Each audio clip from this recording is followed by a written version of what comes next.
وذكر فإن الذكرى تنفع المؤمنين. You're Italian? No, I'm from Argentina. Argentina, okay. I can speak a bit of Italian because I live there, but no, I'm Argentine. But I wanted to tell you that I watched a few of your videos. Okay. I found them really interesting. So Okay. Now I'm visiting London and I saw you, so okay, I will try to... So, are you religious yourself? Do you believe in a creator? Believe in a higher power? Believe in something out there? No, I don't. Okay. I don't. And I wanted to ask you, how do you consider, how do you allow in your beliefs as a Muslim that there is a good God that allows evil to be? Let me give you the mic because your voice is, my voice is much louder than you. You can pin it anywhere in your clothes if you like. Yes. So how do I allow, because I didn't hear the question, I apologize. My question is, how do you see God allowing for evil to be present in this world? Okay. The common problem of evil. It's called the problem of evil, right? It's a very old kind of idea or argument, right? We say there's many ways to look at this, right? One way, for example, for me to tell you is the evil or the pain that you feel through your life gives you knowledge and experience. Gives you? Knowledge and experience. Okay, yeah. So if you don't go through certain trials and tribulations, you will not learn certain things. And I'm sure it's a very for sure. For sure. Right? Yeah. So that's one thing that you can. Another thing, I'll give you another example, is that in order for us to really appreciate paradise, we need to see the opposite of it as well. We need to see. So if God would put me straight away in paradise, I wouldn't really appreciate what paradise is, because paradise is the only thing that I know. You know what I'm trying to say? Yeah. But if I were to... But why is that a bad thing? Yeah. Why is that a bad thing? Because you wouldn't appreciate it, which means you wouldn't really be fulfilled by it the same way you would be fulfilled by it if you were to know this opposite. So I would be happier and much more fulfilled if I were to experience the opposite of paradise before entering paradise. So did you agree? Paradise would be a much greater thing for me, because I was here and I experienced pain. So I will know what it is not to be in pain ever. The point is, if you don't have evil, you will not know what good is. But then, I mean, for me, I can take it in my life, okay, like everyone else, you have ups and downs. Yes. But then I see other people who just lived miserable lives, their entire lives. Let's not put any examples, but maybe there was... They don't go through suffering? They don't go through suffering? Is that what you're saying? No, they went their entire lives suffering. I don't know, there are many cases of this, and they didn't see not even one spark in their human lives here in this planet. I disagree. I think the happiest people today are people who has the least amount of materialistic needs. I think that today, if you were to go, look, in the West today, it is the highest level of depressions ever. Highest levels of depression. People are taking pills, they don't know their own gender, they don't know if you're a man. People are confused. Go to Africa, in a village. Look at how happy the people are. You will see the true level of happiness there. Least amount of materialism, least amount of technology and this and that. They live an actual life, interaction with human beings, eating from the natural food that Allah has given them, the water and all of that. They are the happiest people in there. So, I mean, in general, you can say that, yes. But then you see, I don't know, let's say, I'm probably, for sure, you are very close to the Palestinian people, or if you go to North Korea, or you say like, okay, these people, they are, I mean, most of these people become atheists, or do they believe more in God? They believe in more in God. Why? Well, if you ask me, that's because their entire lives were pretty bad, and the only way for them to live with this is to say, okay, there has to be something beyond this, because if not, it's... why don't they say what you're trying to say? Sorry, not what you're trying to say, the argument is usually being made. Why don't they say, okay, there's all this stuff, it's impossible for God to know that I'm a Muslim, and then let me suffer this way. Why don't you, this is the more rational thing. Also, yeah. So what I'm saying is, because they know clearly stipulated in the Qur'an, this life is a test. This life is a? Sorry? This life is a? What did you say? A test. A test. A test, okay. Right? So in order for me to be tested, I have to experience good and bad. It cannot be a test unless you experience both. Like, for example, in order for a person to be able to choose between two things, there has to be a choice of good and bad. So the person that, let's say, murders another person, if Allah were to stop him from murdering, not allow him to murder at all, Allah cannot test that person without allowing him to do evil to begin with. So there has to exist evil in the world if this life is a test. But what people do is they take away the idea of the afterlife. Those people know that because they know in the afterlife they will be recompensated for what is happening. They know if they were to reject God, knowing deep down that there has to be a creator, all what's going to happen is they suffer in this life, they'll also suffer in the afterlife.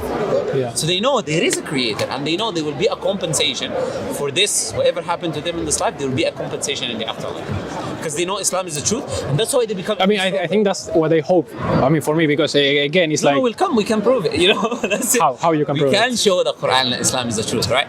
So it's not like we just believe that Qur'an and Islam is the truth. No, there are evidences that shows that Islam and Qur'an is the truth. Like, you think I'm gonna be? You've seen my videos, right? You said a few videos, yeah, right. But yeah. Would you say I'm a rational human being? Yeah, for sure, and that's why I approach because sure. you are. Yeah. So if I'm a rational human being, do you think I'm going to be doing everything I'm doing without evidences that this is the truth? Just think about it for a second. You know? If I do not have evidences, rational, logical evidences that this is from God, I know for certain it is. Would I be standing here in this weather? I don't know. It's minus 4 degrees today. Okay, but I'm standing in this weather and then talking to you about this. I'll be home, man. There's a heat. Yeah, but okay, what do you find as logical and evidence? Yes. Maybe, I think that there is a small. This is an important thing. Let's go there. Let's go to this idea of God and evidence, right? Okay. Look, first, let's talk about the existence of creator. Okay. Do you believe something can come from nothing? Nothing is the absence of everything. Energy, matter, space, quanta, everything. Yeah, this is a deep question. I think it's a simple question. Yeah. Look, if there is no energy, matter, space, quanta, agency, how can anything come arise? Yeah, I agree on that. Yeah, let's say, okay, I agree with you that it. So that means there was always something, because nothing never existed, and that always something is not the universe, because we know the universe has a starting point. Yeah, well, for me, trying to picture that in a logical way, I think it's very hard because, time and space were not as they are now. Time and space as we know them. Exactly. So it's very hard for me to imagine that, since they were very different from where we are. I can make it easier for you. Yeah. So, by the way, we believe that there's different concepts of time, right? But let's take a basic definition, even though that's not my always definition of time. But let's take a basic definition. Let's say time is the measurement of change. Time is the measurement of change. If there is no change, there is no time. Okay, let's go with that. I'm not sure if that's the exact. That's a common definition, because think about it. If nothing ever moves or nothing ever happens, is time happen? When we say time stopped in movies and this and that, what happens is they stop everything. Yeah. There's no more change. Yeah, but you can have no change somewhere and still time passing by. No, but there is change somewhere. Okay, yeah, somewhere. Yeah, okay. I'm saying if there is no change at all of anything, then it is a measurement of change. We even measure it with the sun. Okay, yeah. This change taking place, right? Okay, that's a common definition, and it is relative.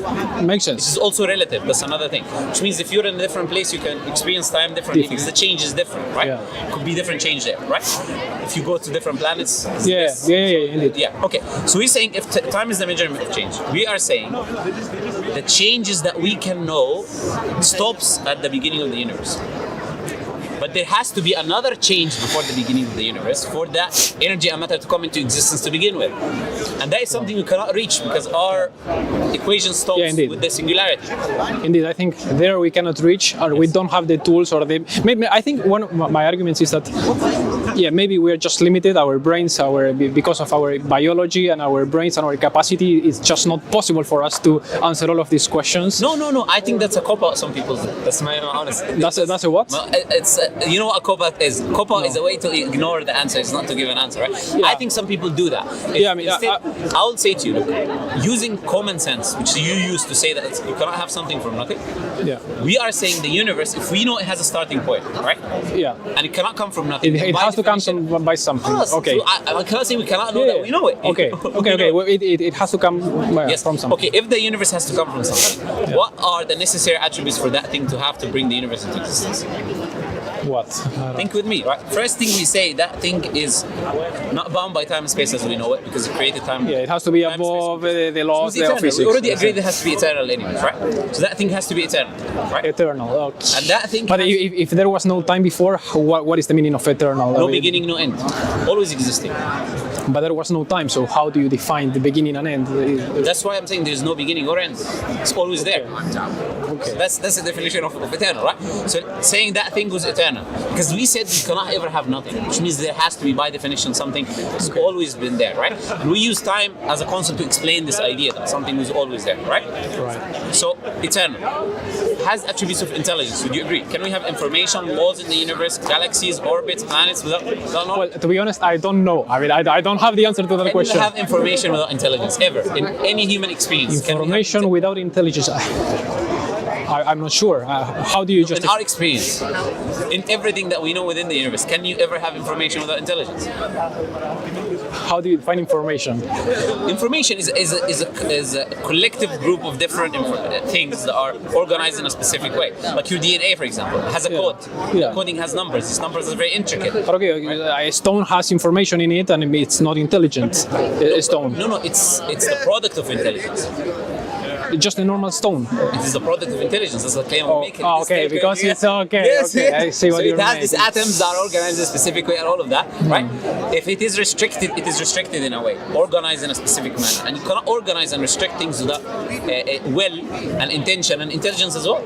Yeah. So it has will, has to have will, has to have intelligence, has to have power and energy. Because everything in the universe has atoms. If you split an atom, you have a nuclear explosion. So much energy and power, what we call power, can even comprehend, right? So something that is eternal, has a will, and brings rise to the universe, right?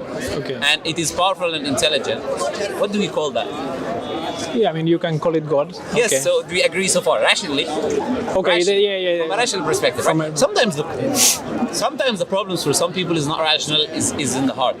Yeah. Right? So the hearts that are blind, not the eyes.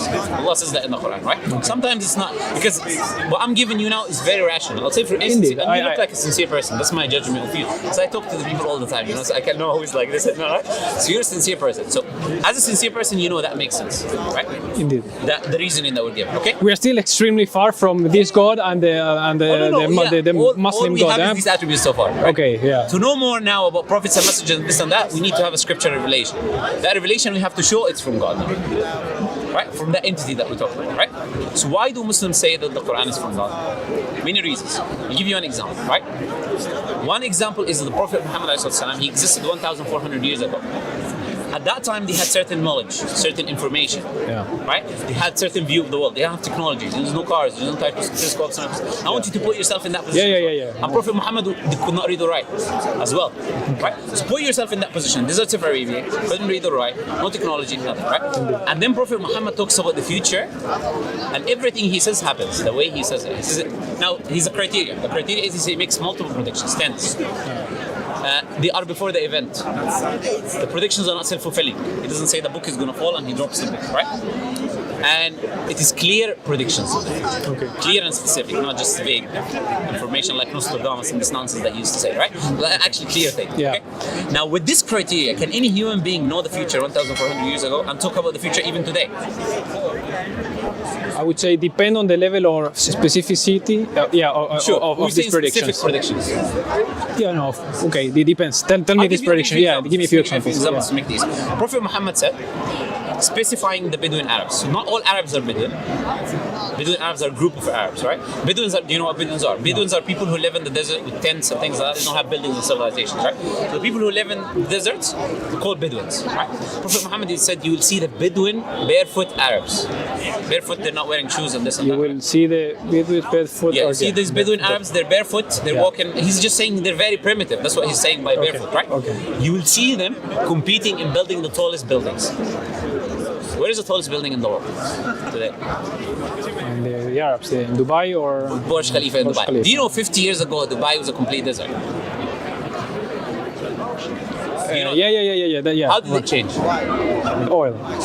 Prophet Muhammad said the earth would puke its treasures. And money would become abundant within you, Arabs. Well, to me, that might be a bit general. Again, yeah. And, okay, let me tell you if you don't put a time, time limit. I'll tell you why it's not general, but I'll give you time specific ones as well. But I'll tell you why I wouldn't. Because I mean, I can make a prediction for the Chinese to be the tallest building, and I have 100,000 years in the future to test this. No problem. I'll tell you the difference as well. Okay. The difference is number one, the Arabs were very primitive civilization. They're not the highest superpower in the world today, like the Chinese, right?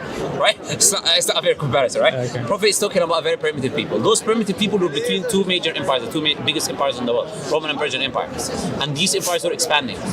So you don't even know if tomorrow there will be Arabs anymore, or they will be extinct to begin with, right? Okay. The Arabs were not known to build tall buildings.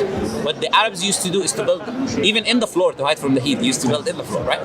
The people who are known with buildings are the Romans and the Persians and these type of things. So if you want to make just a prediction to be easy, it was not the easiest of predictions. Let's say, okay, let's agree on that. You will say, oh, the Romans and Persians will be good, right? So, and to say the earth will peak its treasures, and to say that money will become abundant to the new as well when they were poor nations. Yeah, maybe it was too crazy. Yeah, the earth pukes was not a treasure. Oil was not a treasure until today on technology. Okay, but he didn't speak about oil. He spoke about. Prophet Muhammad said things like gold and silver. He said gold and silver and things similar to gold and silver. And the oil today is called the black gold, literally. Yeah. Okay. Yeah. Okay. I mean, I'm very logical. So I mean, it's good. It's excellent. Okay. The point is, it is the idea of building up. You see what I'm trying to say? The more predictions I give you, the more you know for a fact he has to be a messenger of God, because he would not make all of these claims and all of these possibilities will happen to be correct in this way. Do you get what I'm trying to say? Yeah. So I'm just starting with you, giving you the beginning, right? Let me ask you a question. What do you think, or what do you think about evolution? What do you think about evolution? So our perspective of me personally, or as Muslims in general?